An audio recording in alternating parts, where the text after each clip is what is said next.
It is very rare for an NBA basketball team to achieve the level of a dynasty. Dynasties have popped up just a few times throughout the course of NBA history, and watching teams like the Showtime Lakers, Jordan's Bulls, Tim Duncan's Spurs absolutely dominate for large periods of time is not only impressive, but is why a lot of people are drawn to sports. We love to see greatness. We love to see teams compete at the highest level, and that is why it is always a shock when one of these teams is brought down, especially when that team is brought down by a random player. So what's up guys, Mike here, and yes, the topic of today's video is 5 times random players embarrassed NBA dynasties. Trust me when I say the performances and stories you are about to watch are great, and in my opinion are some of the better hidden gems in NBA history. With that said, before we start the video, I do want to say make sure to leave a like if you do enjoy the video. For now, let's jump into the video. The Showtime Lakers of the 1980s changed basketball forever, as their dominant and fast-paced style of play resulted in one of the true NBA dynasties. However, during one game in the 1987 Western Conference semifinals, sleepy Floyd dominated the Showtime Lakers so badly that we got one of the true David vs. Goliath NBA moments. Because while in recent years the Warriors became a dynasty in themselves, back in 1987 they were seen as a horrible franchise, as they had not made the playoffs for 9 straight seasons. In 1987 this would change though, as Golden State would finish with a 42-40 record, and after a close series with the Utah Jazz in the first round, the Warriors would advance to play the Los Angeles Lakers in the Western Conference semis. Now at this point again, the Lakers were on top of the basketball world, and so it was no surprise when they eased to a 3-0 series lead against the Golden State Warriors. With that said though, it was in game 4 where things suddenly became interesting, because it is here where we have to introduce Sleepy Floyd. Floyd was the 13th overall pick for the Warriors in the 1982 draft, and after improving over time, he did make his first and only All-Star game in 1987. As a point guard, he averaged a double-double for that season and was a solid player overall, but well, he was up against one of the best players in the world and of all time in Magic Johnson. Despite this, during game 4 of this series, the tables would shockingly turn, as to begin this game, Sleepy would play solid enough to keep the Warriors within 6 points headed into the fourth quarter. It was here where Sleepy would etch his name into basketball lore forever, because to put it simply, Sleepy would wake up and go on a scoring rampage. He made insane shots consistently throughout this fourth quarter, such as right here where he knocks down a basket when double teamed by both Kareem and James Worthy, and this layup where he switches hands mid-air in a very Jordan-esque fashion. When it was all said and done, Golden State would win this game after Sleepy hit 2 free throws to push his total to 51 points, and overall in the fourth quarter alone, this Sleeping Beauty would score an incredible 29 points in the fourth quarter of a crucial playoff game, giving him what is to this day one of the most legendary random performances in NBA history. And what's even more impressive about this performance is that this ended up being Sleepy Floyd's career high in points. This has definitely been forgotten because the Lakers would go on to cruise to a Game 5 victory, and overall Magic Johnson would finish with a 10-2 playoff record against Sleepy, showcasing just how dominant the Lakers were in the 1980s. But on this night, Sleepy Floyd woke up on the right side of the bed and captivated the imagination of NBA fans across the world as David took down Goliath. Next, we have Rex Chapman. Now, Chapman was one of the more underrated scorers of the 1990s with a career 14.6 per game scoring average, but still, no one thought he was capable of taking down not only the Chicago Bulls at their peak, but Michael Jordan himself. Because to this day, the 1996 Bulls are a team considered by many to be the greatest NBA team of all time. They would finish the 1996 season with a 72-10 record, and yes, Golden State fans, they also won the championship.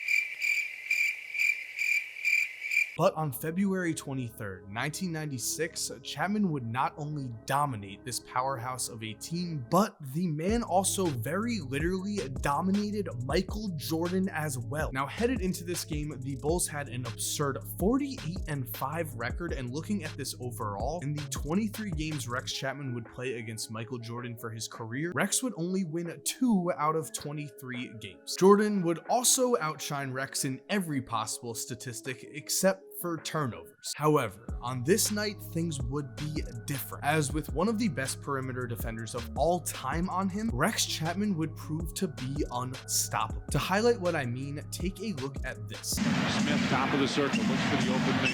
Oh, MJ almost got it. Chapman open three.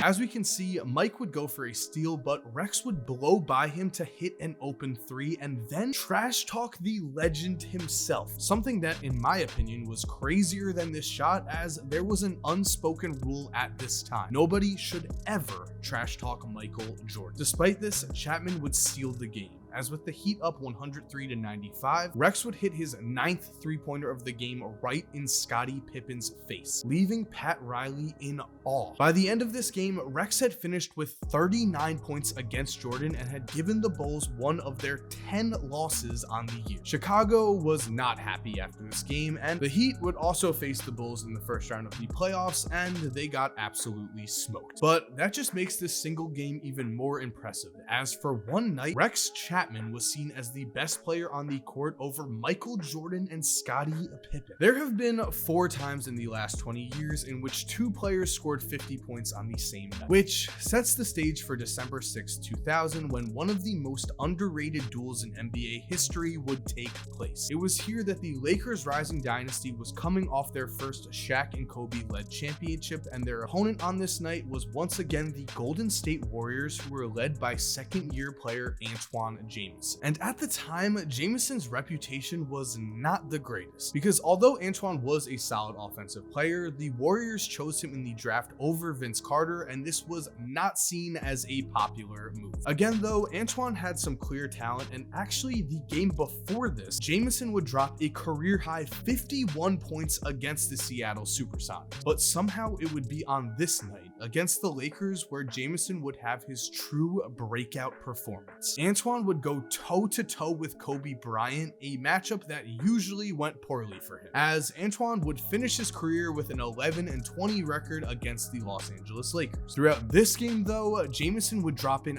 basket after basket, and was so dominant that at one point Shaq yelled out in frustration, "Someone guard his." But despite this impressive performance, with just under 5 minutes left in this game, it still looked like this was an easy Los Angeles Lakers win. But with LA up by 9 points, it was at this moment that Antoine Jamison would not let the Warriors lose. Antoine would score 3 straight baskets, and this gave the Warriors momentum, which meant eventually Golden State was able to tie this game at 107-107. And after Kobe missed a game winner, overtime would begin. From there, the game did remain close, and Kobe would score 12 points in overtime to give him an at the time career high 51 points, but Antoine Jamison would not back down. Antoine would match Kobe's 51 points, remarkably giving him back-to-back 51-point games. And to fully emphasize just how crazy it was to have back-to-back 50-point games, there have only been 13 players in NBA history to ever have consecutive 50-point games, and of course, Antoine Jamison is one of them. Moving on in the Miami Heat's history, 14 years later, the tables had turned and the Heat had started a mini dynasty of their own, as of course LeBron James, Dwayne Wade, and Chris Bosh joined forces. And to begin the 2011 season, Miami would get off to a 5-2 start when, on November 9th, 2010, they would face off against the Utah Jazz and Paul Millsap. Now, to be fair, Millsap would go on to become a 4-time All-Star, but at this point in his career, he was just getting established and would average only 11.6 points per game the year before. Meanwhile, the Heat were led by 3 of the best players in the NBA, and so it was no surprise that Miami dominated the first half and led 51-32 at the break. The Jazz and Millsap would fight back though, but in the fourth quarter, again, it seemed like the Heat were just too much, as Miami led by 8 points with under 40 seconds left, and it looked like the game was over. That's when this happened. Dwayne Wade now is guarding Darren Williams.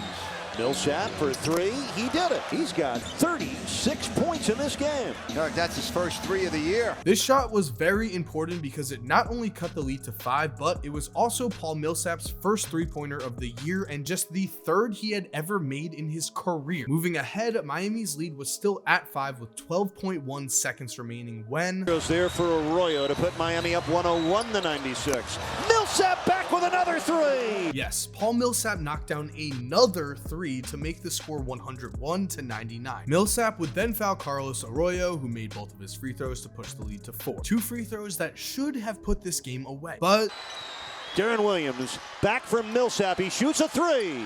It's good!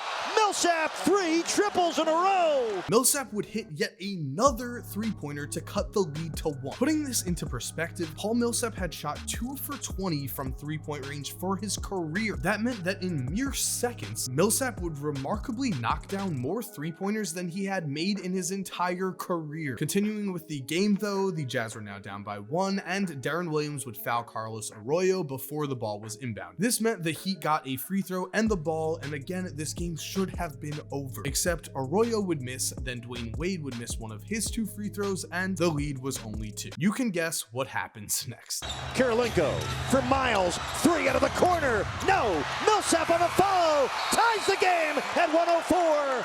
We're going to overtime. Incredibly, Paul Millsap tied this game after the Jazz were down by 8 points with under 40 seconds remaining, capping off one of the more incredible sequences in recent basketball memory. And in overtime, Millsap would hit 2 free throws to push his point total to 46. From there, Dwayne Wade would tie this game at 114 after this three-pointer, but the Jazz would end up getting fouled, they would end up with free throws, and they would end up winning this game. This was Paul Millsap's arrival to the big stage, as against the most popular team in the NBA at the time, the man scored 11 points in the final 28 seconds of regulation to lead the Jazz to what seemed like an impossible comeback. Paul would state after this game, quote, "It's what I've been waiting for all my life. I finally got the opportunity to go out there and showcase my skill set to the fullest." And you have to think the Heat were surprised that Paul Millsap suddenly became a knockdown three-pointer, but that's what makes these games so incredible. Moving on, the Celtics front court for their 1986 team was downright dominant, with 4 future Hall of Famers in Larry Bird, Robert Parrish, Kevin McHale, and Bill Walton. This team would roll through this season and win the championship. However, in one single game, one player would explode with a performance that the word unexpected does not even begin to describe. Because at the time, Mike Kaminsky was a decent player for the New Jersey Nets, but would never make an All-Star game in his entire career, let alone make the Hall of Fame. Against the 1986 Celtics though, Kaminsky would have the performance of a lifetime, as with 4 future Hall of Famers guarding him, Mike was unstoppable. He would finish with 41 points and 22 rebounds and ended the game with more offensive rebounds than the entire Celtics roster. Going even further, this performance would actually end up giving Mike career highs for both points and rebounds, which is just absolutely insane considering the level of competition he was playing. And other than the 76ers, the Nets were the only team to beat the Celtics twice during the 1986 regular season, which makes a crazy performance just a little bit crazier. And there we have it, guys. Thank you for watching. I hope you enjoyed. If you did, make sure to leave a like. It helps out a ton. And if you're new to the channel, make sure to subscribe. That way you don't miss a video, and also make sure to click the bell right here to turn post notifications on. That way, whenever a new video is uploaded, you will be able to watch it right away. And of course, if you're already subscribed, thank you so much for supporting. You're awesome. We all know it. And as always, have an awesome day, guys. Stay safe and cue that music.